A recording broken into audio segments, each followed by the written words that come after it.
The self-driving network originated when I started seeing all these self-driving cars around my home, the Google car, the Waymo car.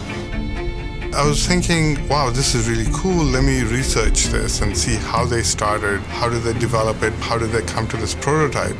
And at the back of my mind was this thought that networking is quite manual. Yes, we're bringing some automation to it, but can we do far, far more than that? The inspiration was really the self-driving car and the kind of changes it'll bring to society, the kind of changes it'll bring in so many different ways than just the actual technology. What if we could do the same thing in networking? And what would the changes look like? And what would the impact look like longer term?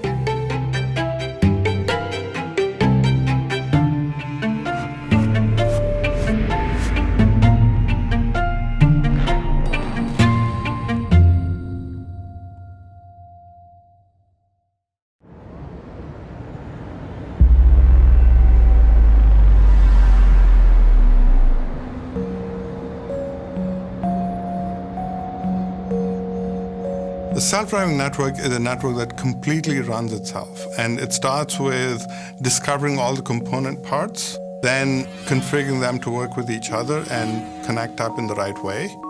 Detecting that there's a new service needed, maybe a customer just came online, maybe a peering session just came up. So there's a provisioning aspect to it. But then there's the monitoring aspect, and there's the ongoing, is this working? Is my customer happy? And as you see that things are not working, make changes. There might be big changes, there might be small changes. Just as for the self-driving car, it's not just about figuring out how to stay in your lane. It's the end-to-end experience. One of the aspects of the self-driving network is the ability to automatically understand what's going on in the network. So you establish a baseline and say, this is normal behavior. And then you have maybe an anomalous situation, so a lot of traffic going to a particular server. And you need to understand, is that everyone trying to download Beyonce's latest album? Or is that a DDoS attack on your system? Step one is to understand what the baseline is. Step two is to understand what the cause of the departure from the baseline is. And step three is, how do I deal with it? So do I increase the amount of traffic that is allowed to go on the circuit, or do I shut the gates?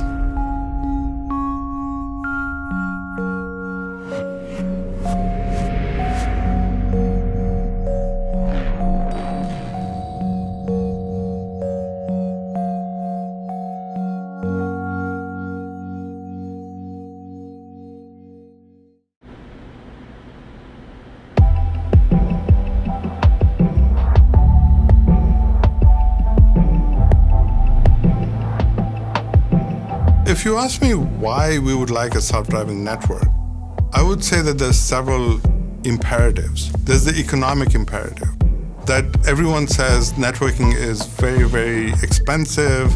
At the same time, it's absolutely essential. The other part of this is the agility or the competitiveness challenge.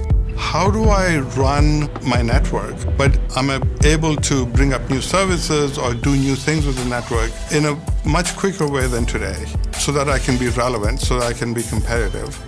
And how do I do this in a way that's manageable, that's operationally feasible?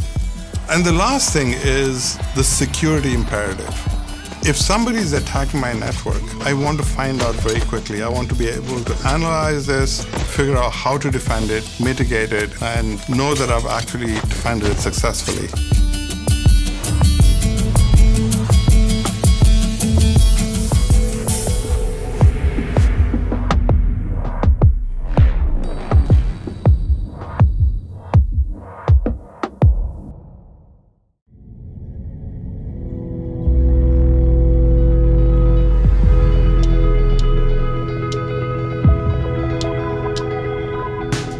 The vision of a self-driving network might seem a very difficult one. Many people ask me, is that a 10-year journey? Is that a 5-year journey? How do we get there? Well, the first thing is there's some base technologies that you need. Definitely you need automation. Automation makes a lot of the mundane tasks easier to do. The second thing you need is telemetry. You need to know what the network is doing. You need the network topology. You need to know what kind of flows are going on, who's talking to whom, and you need that information in real time in a way that's consumable by machines. so that you can do the analysis. And the next step is that analysis that you want to do. So you want to be able to look at all this data and then figure out what should be done. And you could use rule-based systems to do that, or you could use machine learning to do that. Probably you'd use a combination of those two.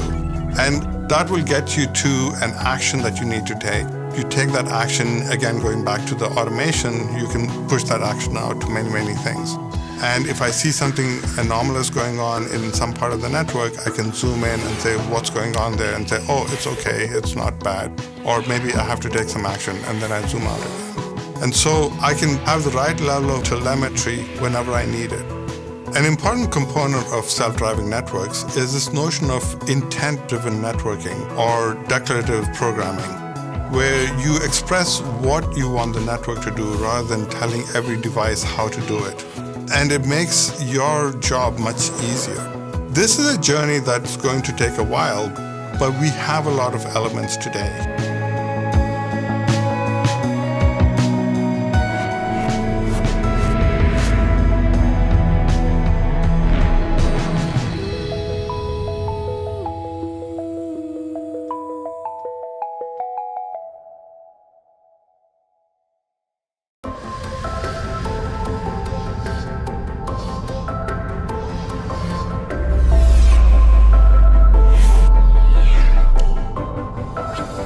As we bring more technology to bear, people start wondering what's the effect of this on how I do my job. The idea here is to free up the network operator from mundane tasks to enable the network operator to do much more with the telemetry that he's given, and to allow the network operator to work at a higher level, to move into service design, or to move into this idea of understanding what the network is doing at a deeper level so that they can anticipate new service demands. One of the big components of self-driving network is this machine learning component, artificial intelligence more generally. And this brings up many different pictures in different people's heads. One of them that I'd like you to consider is that artificial intelligence and machine learning, not as replacing jobs and replacing humans, but as augmenting humans and helping humans do more with what they have. We have to be careful when we give autonomy to the machine, whether it's in driving or whether it's in running the network. We have to allow a human to step in when the time comes, because the autonomous device doesn't always know how to deal with every situation.